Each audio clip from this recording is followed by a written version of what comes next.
වයසට ගියාම සිල් එරන් ගන්නම පුරුදු වෙලා ඉන්න එපා. ඒකට මම උදාහරණයක් කියන්නම්. හොඳම දෙයක්.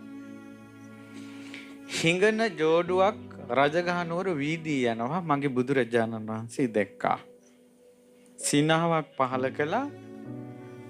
ලස්සන ඕසදී තාරකාවකින් වගේ රැස්මාලාවක් සිරස වටේ ගිහිල්ලා අතුරුදහන් වුණා. පිටුපස්සෙන් යන ආනන්ද ස්වාමීන් වහන්සේ දුටුවා. මගේ බුදුරජාණන් වහන්සේ hina වුණේ මන්ද? සිනහ පහල කළේ මන්ද? ආනන්ද පෙනෙනවද අර ජෝඩුව? අර දෙපළ පේනවද? එහෙමයි. දන්නවද ආනන්දේ කවුද කියලා? රජගහ නුවර හිටපු සිටුතුමයි සිටු දෙවියයි කිව්වා.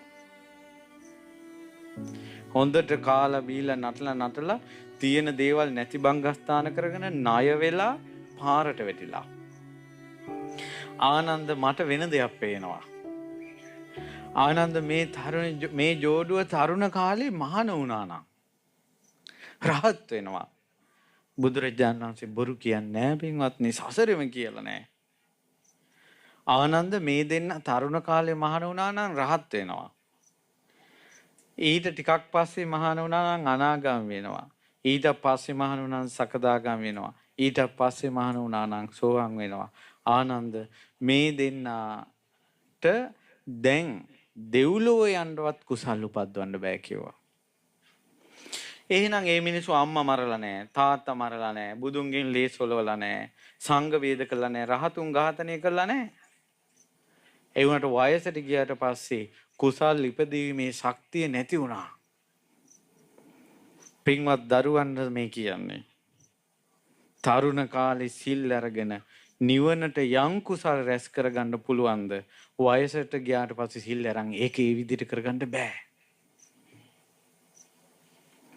පුංචි කාලේ ධර්මයට ආසයික සිල් රකින්න එක, තරුණ කාලේ ධර්මයට ආසයික සිල් රකින්න එක, අඩුපාඩු හදාගන්න එක ඇත්තටම ඔබ වේගෙන් නිවන කරාගෙන යනවා. වයසට ගිහිල්ලා සුදුරෙද්ද ඇඳගෙන ඉඳ ගන්නවට වැඩිය.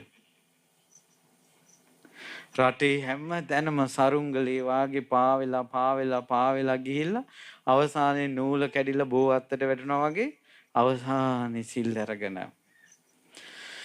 ඒ එපා කියන්නේ කොල්ල කෙල්ල වෙනුවෙන් මේ කියන්නේ. තරුණ ජීවිතේ ගොඩාක් කුසල් රැස් කරගන්න පුළුවන්. සමහර වෙලාවට ඇති මඟපල ලබන අය පවා. අපි දන්නේ මඟපල ලබන අය පවා ඇති. දෙමව්පියන්ගේ චරිතත් වැඩක් නැහැ මේ වෙලාවේ දරුවාට. ඒ දරුවාගේ තියෙන කුසල් ශක්තිය ජානවල ඒවා පවා නැති කරලා දානවා.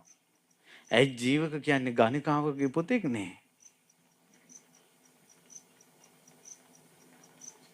ඒකයි.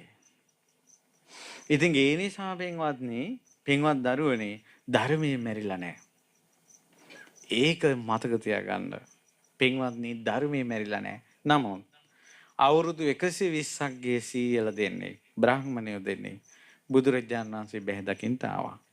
ඇවිල්ලා කිව්වා අපි එකම පිනක්වත් කරගෙන නැහැ කියලා. බුදුරජාණන් වහන්සේ වදාලා එහෙනම් අද ඉඳලා කයින් හොඳ දේවල් කරන්න, වචනෙන් හොඳ දේවල් කරන්න, නරක මේ සිතෙන් හොඳ දේවල් කරන්න කියලා වදාලා කුසල් කරන්න කියලා. ඒ නිසා අද බණ ටික අහලා මොන වයසේ තරාතිරම කෙනෙක් වුණත් කුසල් වැඩුවොත් යහපත් දේවල් කළොත් ධර්මය අහන්න යමු. මතක තියාගන්න මොන අඩුපාඩු හදාගන්න බැරුණත් ධර්මය අහන එක නම් නතර කරගන්න එපා.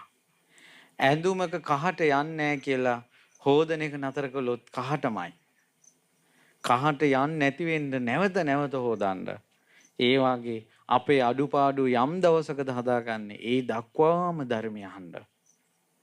ඔබට ඒ පිරිසුදු ධර්මයෙන් කියලා දෙන්න කල්යාණ මිත්‍රයෝ මුණ ගැසී ඇත. ඒ ධර්මයේද අහන්න අවස්ථාව ඇත. මේ අවස්ථාව මගහැර ගන්න එපා. ඒ නිසා අපි කවුරුත් මැරෙනවා. මැරෙනකොට අරන් යන්නේ කුසල් අකුසල් කරගත්ත දේවල්. ගොඩාක් කර්මය අපි මැරෙනකල් බලාගෙන ඉන්නවා. ඊට කලින් තෙරුවන් සරණ ගිහිල්ලා අඩුපාඩු හදාගෙන කුසල් වඩලා මේ ධර්මය අහලා සැනසෙන්න ඔබ සියලු දෙනාට ගෞතම බුද්ධ ශාසනයේ පිහිට ලැබේවා.